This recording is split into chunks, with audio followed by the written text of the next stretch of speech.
The jungle was alive, a breathing, pulsing thing that stretched out in every direction, like a green, humid labyrinth. Leo wiped the sweat from his brow, muttering curses under his breath as his motorcycle coughed, sputtered, and finally gave up the ghost. The engine's last pathetic rattle echoed briefly before being swallowed by the dense symphony of chirping insects, rustling leaves, and the distant cries of creatures he didn't care to meet. "Great," Leo grumbled, kicking the side of the bike. "Fantastic. Stranded in the middle of nowhere. Just me, the jungle, and, oh, look, a tree, and another tree, and a slightly bigger tree. What a view." He leaned against the motorcycle, a vintage model that had once been his pride and joy. Its once glossy red paint was now scratched and dulled, and the modifications he'd made over the years, a solar charger here, a makeshift anti-rust coating there, gave it the appearance of something cobbled together by a mad scientist. He glanced at the sky, where the sun was a pale disk struggling to pierce the thick canopy. Time was slipping away, and the thought of spending the night in this jungle wasn't exactly appealing. As he rummaged through his saddlebags for tools, a strange sensation prickled at the back of his neck. The jungle had gone quiet. No birds, no insects, nothing. Just an eerie, oppressive silence. He straightened, gripping a wrench like a weapon, and scanned the dense foliage. "Okay," he said aloud, more to himself than anything else.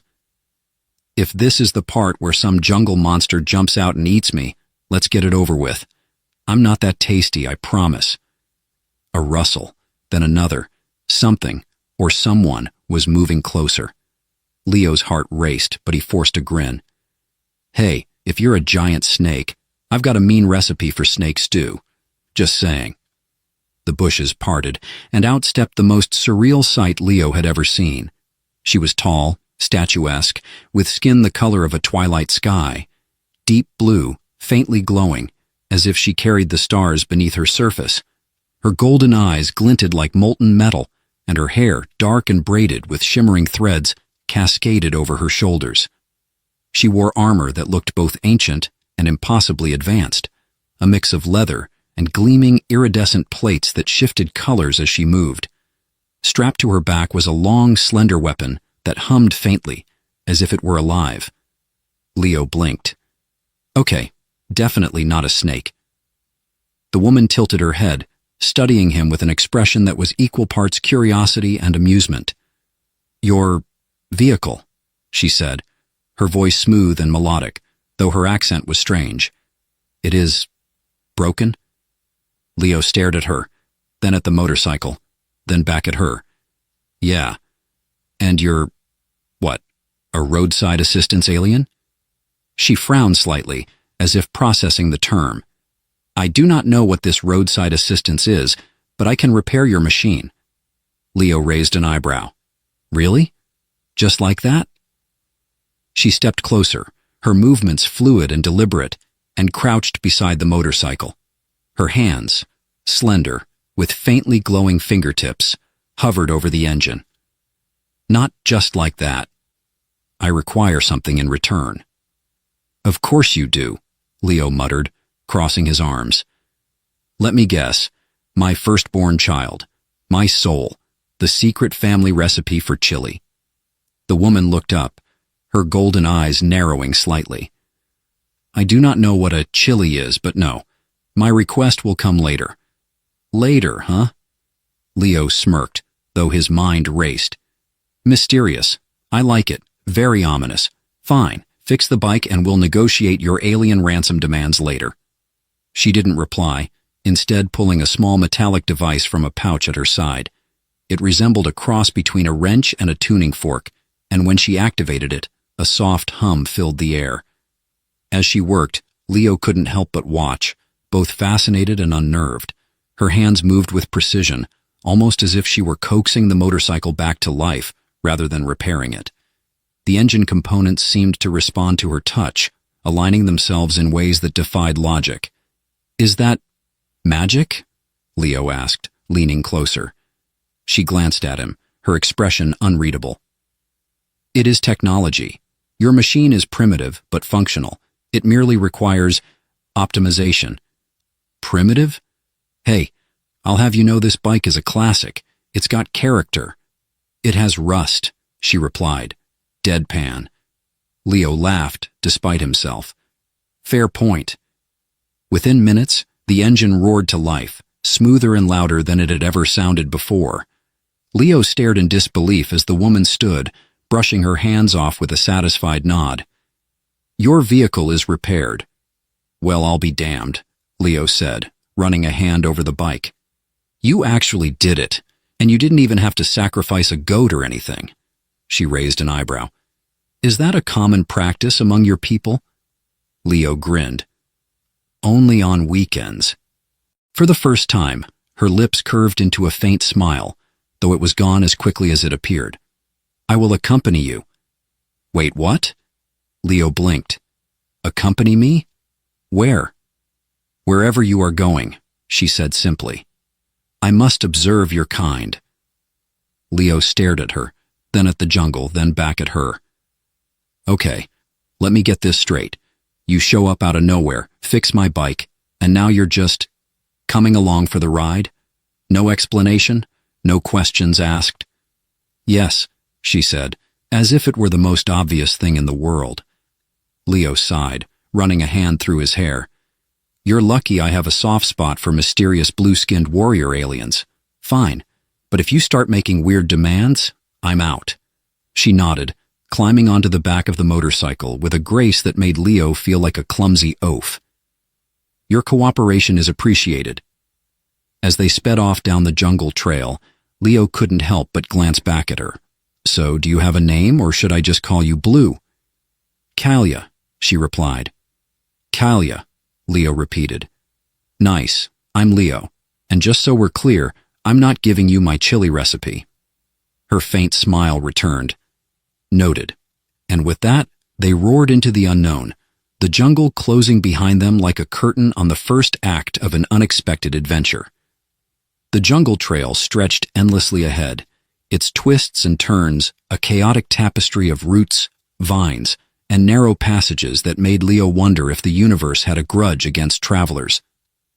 The motorcycle hummed beneath him, purring like a content cat after Kalia's mysterious repairs.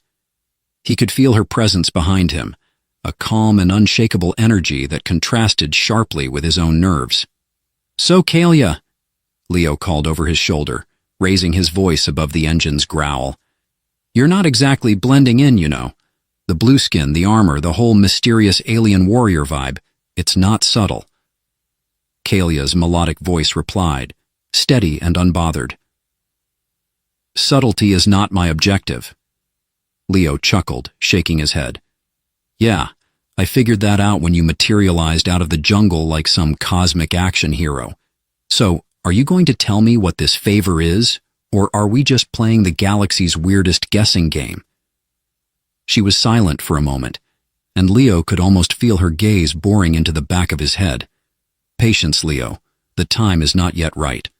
Of course it's not, he muttered, rolling his eyes. Typical alien cryptic nonsense. Next, you're going to tell me it's for my own good.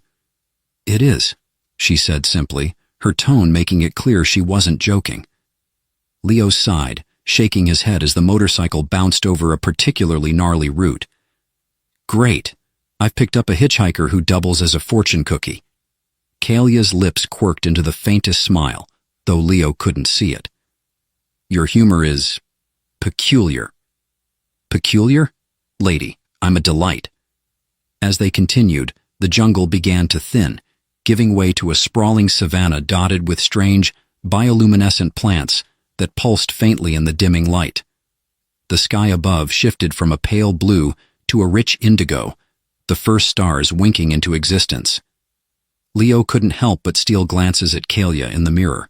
Her golden eyes seemed to glow in the twilight, scanning the horizon with an intensity that made him wonder what she was looking for, or what she was running from. So, he said, breaking the silence, you're obviously not from around here. What brings you to Earth? Sightseeing? Galactic scavenger hunt? Trying to find the best burger in the universe? Kalia tilted her head slightly, as if considering how much to reveal. My presence here is exploratory. Exploratory, huh? Sounds official. Let me guess. Intergalactic census? You're here to count how many of us are left after the last decade of disasters? Her gaze flicked to him, her expression unreadable. Your species is intriguing, complex. I seek to understand it better. Leo snorted. Well, good luck with that. Humans are a mess. We're like a toddler with a flamethrower. Fun to watch, but you probably shouldn't get too close. Kalia didn't laugh, but there was a flicker of amusement in her eyes. Your self-awareness is unexpected.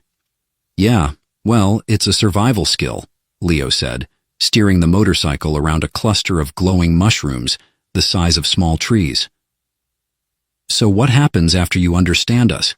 Are you going to report back to your people and tell them we're not worth the trouble? Her expression darkened, and for the first time, Leo thought he saw a shadow of uncertainty in her otherwise confident demeanor. That remains to be seen. Cryptic again, he muttered. You're really good at that. They rode in silence for a while, the landscape shifting around them like a dream. The savannah gave way to rolling hills, and then to a small, dusty road that led toward the faint glow of a distant settlement. So, Leo said, breaking the quiet once more. What's with the whole warrior aesthetic? You part of some alien special forces? Galactic SWAT team? Kalia hesitated, her gaze fixed on the horizon. I am trained to defend myself and my people. My role requires both strength and adaptability. Uh-huh, Leo said, glancing at her in the mirror. And what exactly are you defending them from? Or should I not ask because it's not the right time? Her lips twitched in what might have been a smirk. You are learning. Leo groaned dramatically. Great. I'm being trained by an alien to be more patient. This is my life now. As they approached the settlement, the road became smoother, lined with crude but functional solar lamps that cast a warm, flickering light. The buildings were a mix of prefabricated structures and hand-built shacks, their walls patched with whatever materials were available. A few locals milled about, their faces lighting up with cautious curiosity as the motorcycle rolled into view. Leo slowed to a stop, pulling off his helmet and running a hand through his sweat-dampened hair. Home sweet home, he said, gesturing toward the settlement. Welcome to nowhere population barely. Kalia dismounted with a fluid grace that made Leo feel like a clumsy toddler by comparison. She surveyed the settlement, her golden eyes taking in every detail. It is sufficient. Sufficient? Leo said, feigning offense. Lady, this place has character, charm, a certain rustic je ne sais quoi. Kalia raised an eyebrow. It has dirt. Exactly, Leo said, grinning. Authentic dirt. None of that artificial, mass-produced stuff you probably have on your fancy alien planet. Her lips twitched again, and this time, Leo was sure it was a smile. As they walked toward his modest home, a small, solar-powered cabin on the edge of the settlement, Kalia's attention was drawn to every little detail. She paused to examine a wind chime made from scrap metal, her fingers brushing it lightly and sending a soft, melodic sound into the air. She crouched to inspect a patch of wildflowers, her expression a mix of curiosity and wonder. You really don't get out much, do you? Leo said, watching her with a mix of amusement and fascination. She straightened, her gaze meeting his. Not in places like this. Well, he said, opening the door to his cabin and gesturing for her to enter. Welcome to Casa de Leo. Make yourself at home. Just don't touch the coffee machine. It's temperamental. Kalia stepped inside, her eyes scanning the cluttered but cozy interior. You live here alone? Yep, Leo said, dropping his helmet onto a chair. Just me, my bike, and my questionable life choices. Kalia tilted her head, her expression thoughtful. It is adequate. Leo laughed, shaking his head.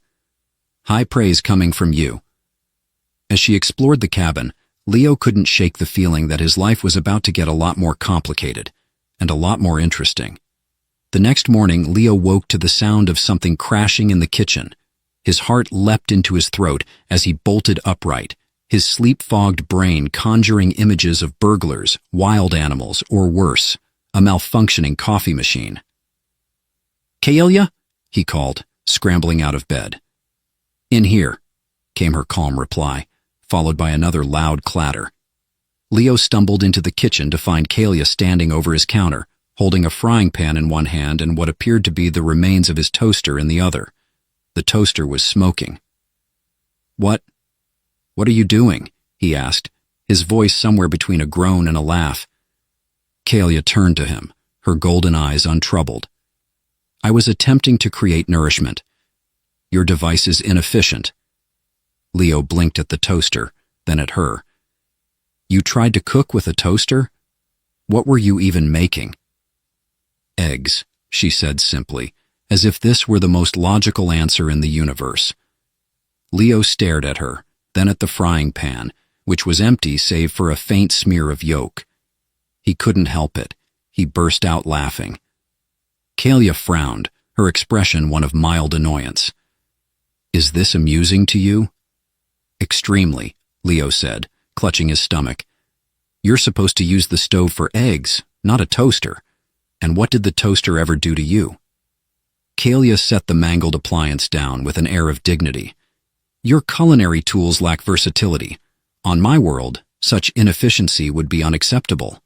"Well, on Earth, we like our toasters toasting and our frying pans frying," Leo said, still chuckling. "But hey, points for trying." Kaelia crossed her arms, her gaze sharp. "You mock me." "Only a little," Leo said, holding up his hands in mock surrender. "Tell you what, why don't I make breakfast? And you can observe." She considered this for a moment, then nodded. "Acceptable." As Leo set about cooking, properly this time, Kaelia leaned against the counter, watching him with an intensity that was both flattering and unnerving. "So," he said, cracking an egg into a pan, "you said you wanted to observe humans. Is this what you had in mind, watching a guy make breakfast in his pajamas?" Kaelia tilted her head, her expression thoughtful. "It is a start. Your customs and behaviors are unlike those of my people. Even small actions can reveal much." "Small actions, huh?" Leo said, flipping the egg with a practiced flick of the wrist. "Well, here's a fun fact for you. Humans eat breakfast because it's the most important meal of the day. Or at least that's what cereal commercials keep telling us." Kaelia's lips quirked in a faint smile. "Your humor remains peculiar." "Thanks," Leo said, grinning. "I try." By the time breakfast was ready, the tension between them had eased, replaced by a tentative camaraderie. They sat at the small table in Leo's kitchen, the morning sunlight streaming through the window. "This is satisfactory," Kaelia said after her first bite, her tone as neutral as ever. "Satisfactory," Leo said, feigning offense. "Lady, that's a gourmet fried egg you're eating, a masterpiece of human culinary art." Kaelia raised an eyebrow. "It is an egg." "Yeah, well, on my planet, we call that gratitude," Leo said, smirking. Her lips twitched again and Leo couldn't help but feel a small sense of victory. As they ate, Leo's curiosity got the better of him. "So, Kaelia, you've been pretty vague about this favor you want. Are we ever going to talk about it, or are you just going to keep stringing me along?" She set her fork down, her golden eyes meeting his. "I wish to accompany you as you interact with others of your kind, to learn from them, to understand your species better." Leo frowned. "That's it? You just want to hang out with humans?" "For now," she said, her tone leaving little room for argument. Leo leaned back in his chair, studying her. "You know, for someone who claims to be here to observe, you're awfully secretive. What's the real reason you're doing this?" Kaelia hesitated, her gaze flickering away for the briefest moment. "There are matters on my world that require resolution. Understanding your kind may provide insight." "Matters, huh?" Leo said, narrowing his eyes. You're not planning some kind of alien invasion, are you? Because if you are, I'm going to need more coffee. Kalia's expression softened slightly, and for the first time there was a hint of vulnerability in her voice. I mean no harm to your people, Leo. My intentions are peaceful. Leo studied her for a moment longer, then nodded. All right, I'll take your word for it. But if you start asking me weird questions about our military or nuclear codes, I'm out. Noted, she said, her faint smile returning. The rest of the day passed in a strange but comfortable rhythm. Kalia accompanied Leo as he ran errands around the settlement, her presence drawing curious stares and whispered speculation. Who's your friend, Leo? Asked Old Man Harris, the local tinkerer, as they stopped by his workshop. Oh, you know, Leo said, grinning, just a tourist from out of town. Way out of town, Kalia added, her tone deadpan. Harris chuckled, shaking his head. Well, she's got a sense of humor. You better hold on to this one, Leo. As they left the workshop, Leo glanced at Kalia, who seemed genuinely amused. See? You're fitting in already. Kalia's expression turned thoughtful. Your people are welcoming. It is unexpected. Yeah, we're a friendly bunch, Leo said, smirking. Until someone cuts in line at the coffee shop, then it's war. Kalia's faint smile lingered as they continued their journey, the bond between them growing stronger with each passing moment. Leo couldn't shake the feeling that he was on the cusp of something extraordinary, and that Kalia's mysterious favor was only the beginning. Night fell over the settlement with a quiet grace, the kind of silence that wrapped around you like a warm blanket. Leo sat on the porch of his cabin, the faint hum of distant wildlife filling the air. The stars above were impossibly bright, scattered across the sky like spilled diamonds. Kalia stood a few paces away, her gaze fixed on the heavens. You know, Leo said, taking a sip from his mug of lukewarm coffee, for someone who's seen other planets, you seem pretty into our night sky. Kalia didn't look at him, her golden eyes reflecting the starlight. Your world is different. The stars here are vibrant, untamed. They remind me of home. Leo leaned back in his chair, studying her. You don't talk much about home. What's it like? She hesitated, her expression unreadable. It is structured, efficient. Every aspect of our lives is designed for purpose. Sounds a bit sterile, Leo said, wrinkling his nose. Kalia turned to him, a flicker of something, sadness, perhaps, crossing her face. It can be, but it is necessary for survival. Leo tilted his head, intrigued. Survival from what? Kalia's gaze shifted back to the stars, and for a moment she seemed lost in thought. Our world is not as forgiving as yours. Resources are scarce. Every action, every decision, must serve the greater good. Leo frowned, setting his mug down. That sounds exhausting. It is our way, Kalia said simply. For a while, they sat in silence, the weight of her words hanging between them. Then, Leo decided it was time to lighten the mood. So, do you guys have coffee on your planet? He asked, a mischievous grin spreading across his face. Kalia glanced at him, her expression softening. We have stimulants, but nothing quite like this. Coffee. Well, let me tell you, Leo said, holding up his mug like a toast. Coffee is the glue that holds humanity together. Wars have been fought over less. Kalia raised an eyebrow. You exaggerate. Do I? Leo said, leaning forward. You ever seen a human before their morning coffee? It's not pretty. She chuckled, a soft melodic sound that caught Leo off guard. It was the first time he'd heard her laugh, and he found himself wanting to hear it again. Your species is peculiar, she said, shaking her head. And proud of it, Leo replied, grinning. As the night wore on, the conversation turned to lighter topics. Leo regaled Kalia with tales of his misadventures, like the time he tried to build a rocket out of scrap metal as a kid and ended up setting his neighbor's shed on fire. Kalia listened intently, her laughter coming more easily now. "You are fortunate to have such freedom," she said after one particularly ridiculous story. "Freedom's great and all," Leo said, shrugging, "but it doesn't pay the bills. That's why I'm out here, trying to scrape by." Kalia's expression grew serious. "And yet, you do not seem bitter." "Hey, what's the point?" Leo said, leaning back in his chair. "Life's too short to be miserable. Besides, I've got my bike, my coffee, and now a mysterious blue-skinned alien hanging out on my porch. Things could be worse." Kalia smiled faintly, her gaze returning to the stars. "You are unlike anyone I have met." "I'll take that as a compliment," Leo said, winking. The moment of levity was interrupted by a soft, rhythmic hum that seemed to come from everywhere and nowhere at once. Kalia stiffened, her eyes narrowing as she scanned the darkness.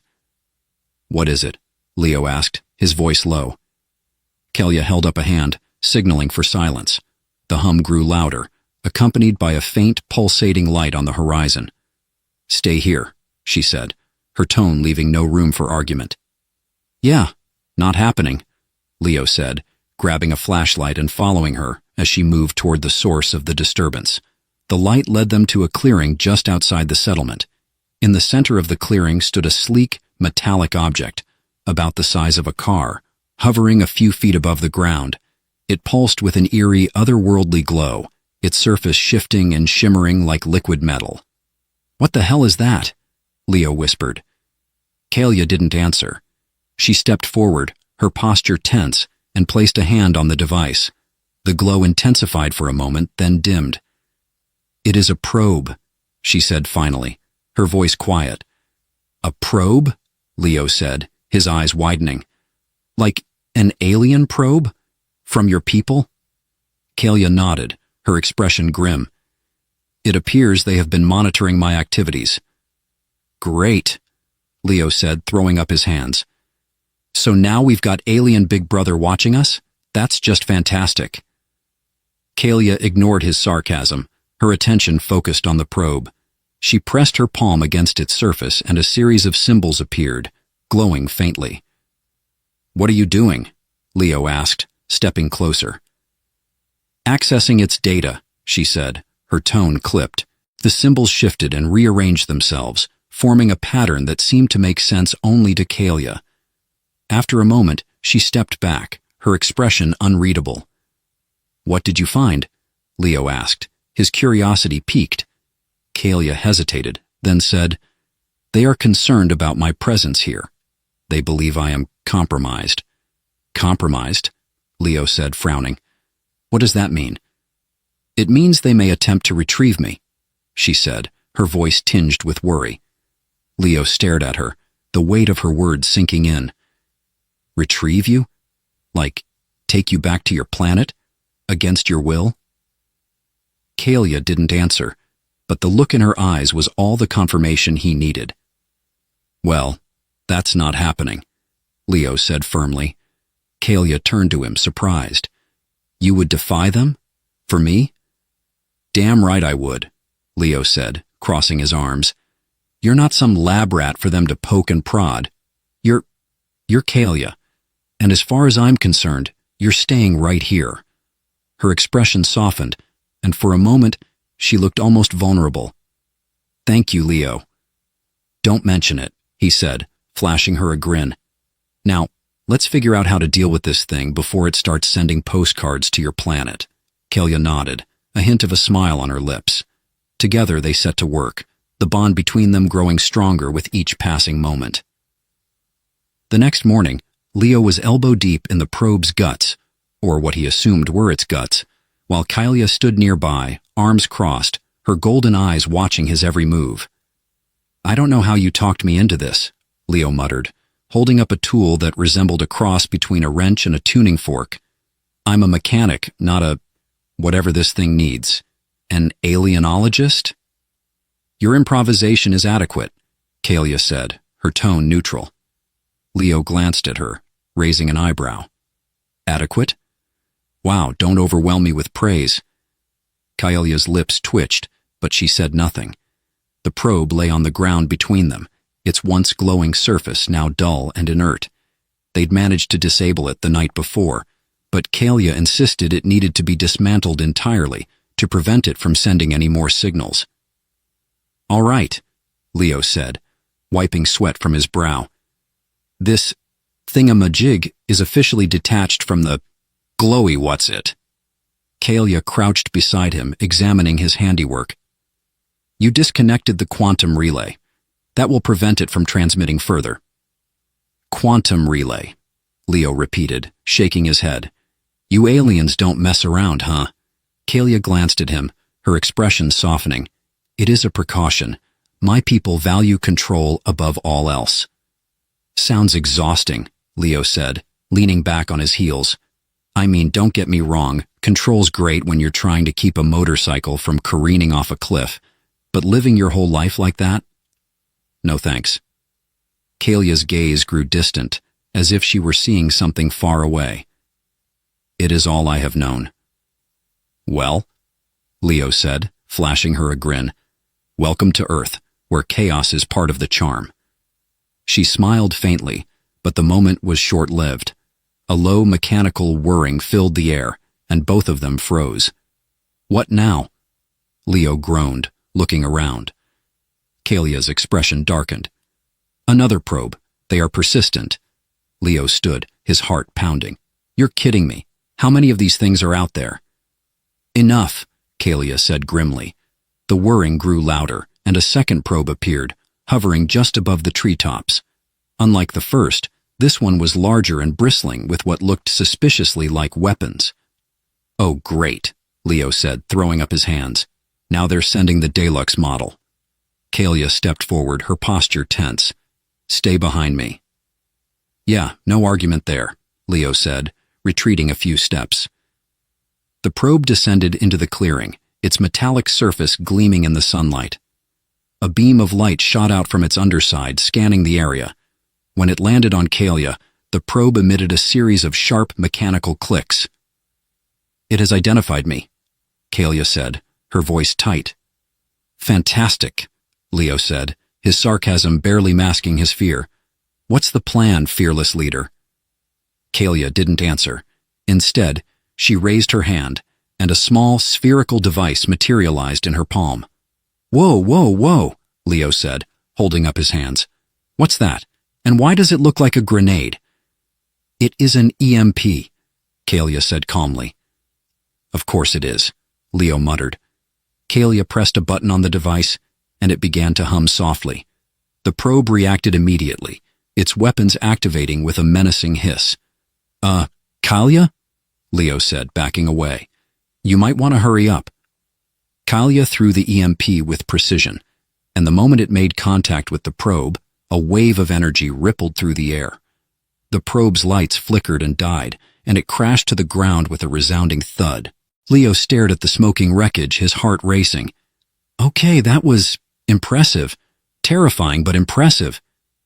Kalia turned to him, her expression unreadable. "We should leave. There may be more." "Leave?" Leo said, frowning. "Leave where? This is my home." Kalia hesitated, then said, "Your safety is at risk as long as I remain here." "Yeah, well, newsflash. I'm not exactly safe on my own either," Leo said, gesturing to the wreckage. "Besides, you think I'm just going to let you face this alone?"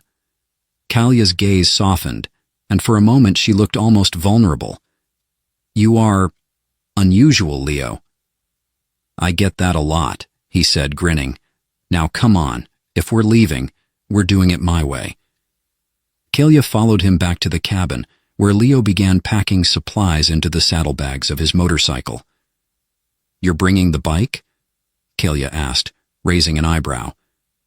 "Damn right I am," Leo said. "If we're going on the run, we're doing it in style." Kalia didn't argue, though her expression suggested she wasn't entirely convinced. As they set off, the motorcycle roaring to life beneath them, Leo couldn't help but feel a strange mix of fear and exhilaration. "So," he said over the wind, "any idea where we're going?" Kalia leaned closer, her voice steady despite the chaos around them. Away from here. Somewhere they cannot find us. Great, Leo said, smirking. Nothing like a solid plan to inspire confidence. Despite the danger, he couldn't help but feel a spark of excitement. For better or worse, his life had just taken a turn for the extraordinary. And as Kalia's arms tightened around his waist, he realized he wouldn't have it any other way. The motorcycle roared through a desolate stretch of road, the jungle giving way to vast open plains. Leo squinted against the wind, his leather jacket flapping wildly as the bike hummed beneath him. Kalia sat behind him, her arms wrapped securely around his waist. "I have to admit," Leo shouted over the engine, "this is not how I pictured my weekend going." Kalia leaned closer, her voice steady despite the rush of air. "How did you picture it?" "Oh, you know," Leo said, grinning. "Fixing the bike, drinking bad coffee, maybe watching a movie, not fleeing from alien death probes with a mysterious, blue-skinned woman." "Life is unpredictable," Kalia said, her tone dry. "Yeah, no kidding," Leo replied, laughing. They crested a hill, and Leo slowed the bike as the terrain shifted. In the distance, a shimmering cityscape came into view, its towering spires glinting in the sunlight. "What is that?" Kalia asked, her golden eyes narrowing. "New Vale," Leo said, gesturing toward the city. "Closest thing to civilization out here. Figured it'd be a good place to lay low for a bit." Kalia frowned. "A city may not be the safest option. My people have advanced surveillance capabilities." "Yeah, well," Leo said, shrugging. "It's also got food, shelter, and coffee that doesn't taste like motor oil. I'll take my chances." Kalia didn't argue, though her expression remained skeptical. As they entered the outskirts of New Vale, the contrast between the wilderness and the city was striking. The streets buzzed with activity, a mix of humans and humanoid androids going about their day. Neon signs flickered above storefronts, advertising everything from synthetic cuisine to virtual reality escapades. Leo pulled the bike into a narrow alley, cutting the engine. "All right, step 1, find a place to crash. Step 2, figure out how to deal with your nosy alien overlords." Kalia raised an eyebrow. "You make it sound so simple." "Hey, I'm a simple guy," Leo said, grinning. "Now come on, let's find somewhere to blend in." They walked through the bustling streets, Kalia drawing curious glances from passers-by. Her blue skin and warrior-like attire made her stand out, even in a city as diverse as New Vale. Leo noticed the stares and leaned closer to her. "We might need to do something about your look. You're kind of noticeable." Kalia glanced at him, her expression neutral. "What do you suggest?" "Well," Leo said, scratching his head, "we could start by getting you some clothes that don't scream intergalactic gladiator." Kalia tilted her head, considering. "Very well. Lead the way." They ducked into a small clothing shop, its shelves lined with an eclectic mix of styles. A holographic attendant greeted them, its voice chipper. "Welcome to Nova Threads. How can I assist you today?" "Yeah, hi," Leo said, gesturing to Kalia. "We need something less conspicuous." The hologram scanned Kalia, its synthetic eyes glowing. "Understood. Processing recommendations." A moment later, a rack of clothing materialized, displaying various options. Kalia selected a simple outfit, dark jeans, a fitted jacket, and a pair of boots that seemed practical yet stylish. "How do I look?" she asked after changing. Leo gave her a thumbs up. "Like you're ready to star in a spy thriller. Very incognito." Kalia raised an eyebrow but said nothing. With her new attire, they blended more easily into the crowd. Leo led them to a small diner tucked away in a quiet corner of the city. The smell of frying oil and stale coffee filled the air as they slid into a booth. "So," Leo said, stirring a cup of coffee, "what's the plan?" Kalia hesitated, her gaze distant.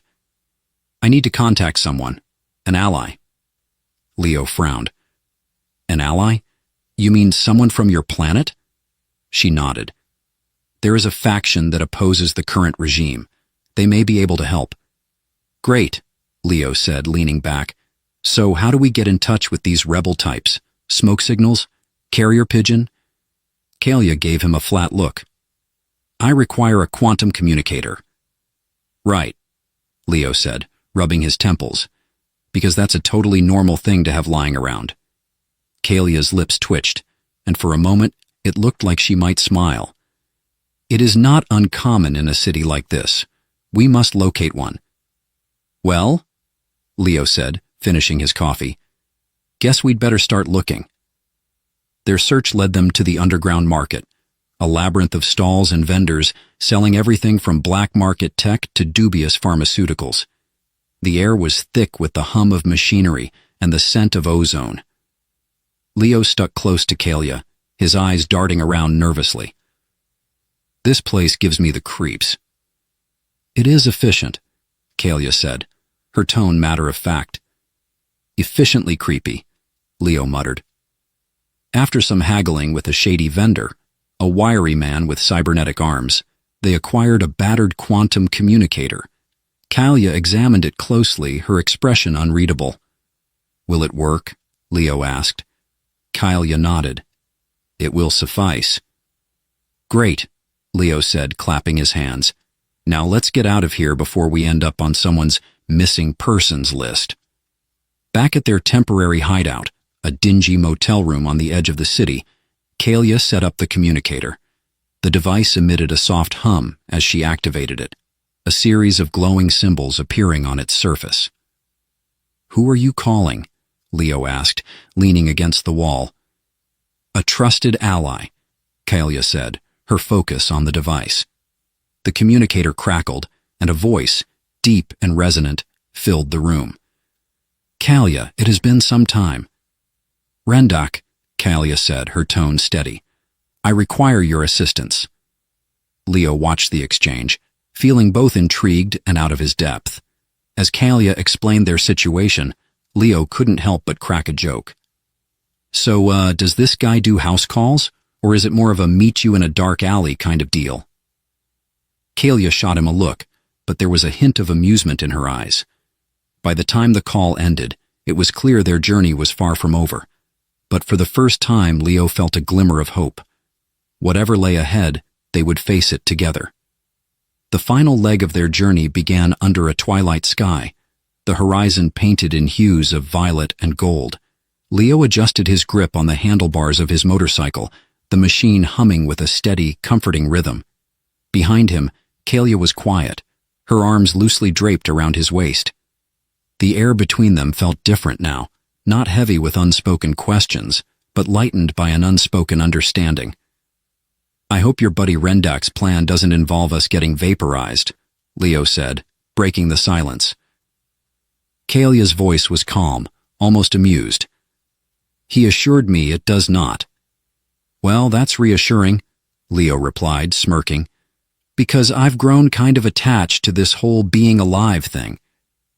They were headed toward a secluded launch site, where Rendak had promised to meet them. The plan, as hastily sketched out as it was, involved Kalia returning to her homeworld with the knowledge she'd gathered. But not alone. Leo had insisted on going with her. Are you certain about this? Kalia had asked him earlier, her golden eyes searching his face. Certain? No, Leo had admitted. But if there's one thing I've learned from all this, it's that playing it safe doesn't get you very far. Besides, someone's got to make sure you don't get into too much trouble out there. Kalia had smiled, a rare, genuine smile that had made Leo's heart skip a beat. Now, as they approached the launch site, Leo couldn't help but feel a mix of excitement and apprehension. The clearing was bathed in the glow of a massive spacecraft, its sleek, angular design unlike anything Leo had ever seen. Rendak stood at the base of the ship, his imposing figure silhouetted against the light. So, that's your guy? Leo asked, parking the bike. Kalia nodded. He is trustworthy. Great, Leo said, dismounting, because he looks like he could snap me in half without breaking a sweat. Rendak turned as they approached, his expression unreadable. His deep voice rumbled like distant thunder. Kalia, you have done well to evade detection this long. Kalia inclined her head. I had help. Rendak's gaze shifted to Leo, who gave a nervous wave. Hi. Name's Leo. Big fan of not getting vaporized. Rendak raised an eyebrow, but his expression softened slightly. You are unconventional. That's one way to put it, Leo muttered. The three of them boarded the ship, its interior a marvel of advanced technology. Holographic displays shimmered along the walls, and the hum of the engines was a low, soothing vibration beneath their feet. As they prepared for departure, Leo found himself staring out a viewport, the jungle below shrinking as the ship ascended. His chest tightened with a mix of awe and disbelief. You're quiet, Kalia said, stepping beside him. Yeah, well, Leo said, gesturing to the view. Kind of hard to put this into words, you know? Kalia tilted her head, studying him. Do you regret coming? Leo turned to her, his expression softening. Not for a second. Their journey through space was smoother than Leo had expected, though the sheer vastness of it all was overwhelming.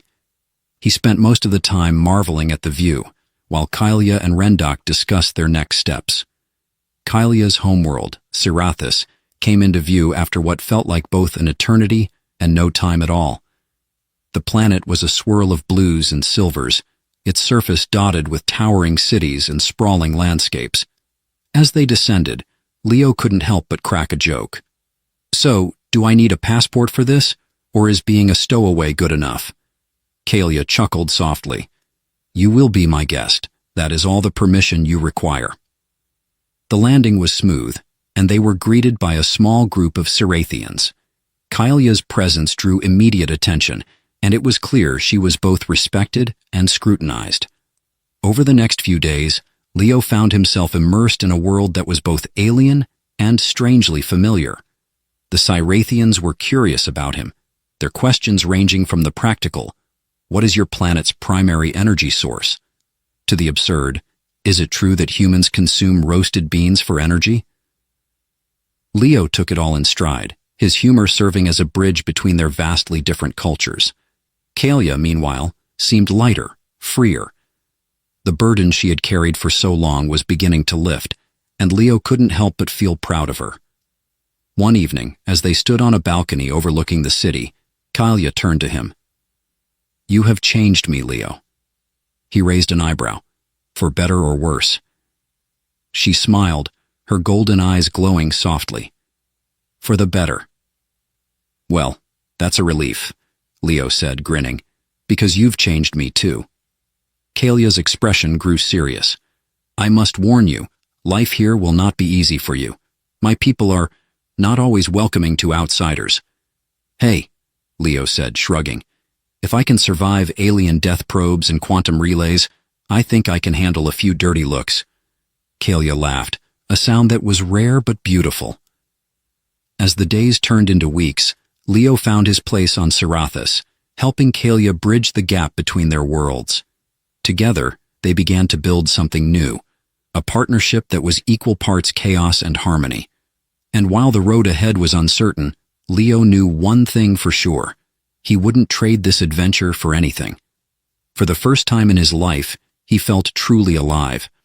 And as he stood beside Kalia, staring up at the stars, he realized that the universe was a lot bigger and a lot more beautiful than he'd ever imagined.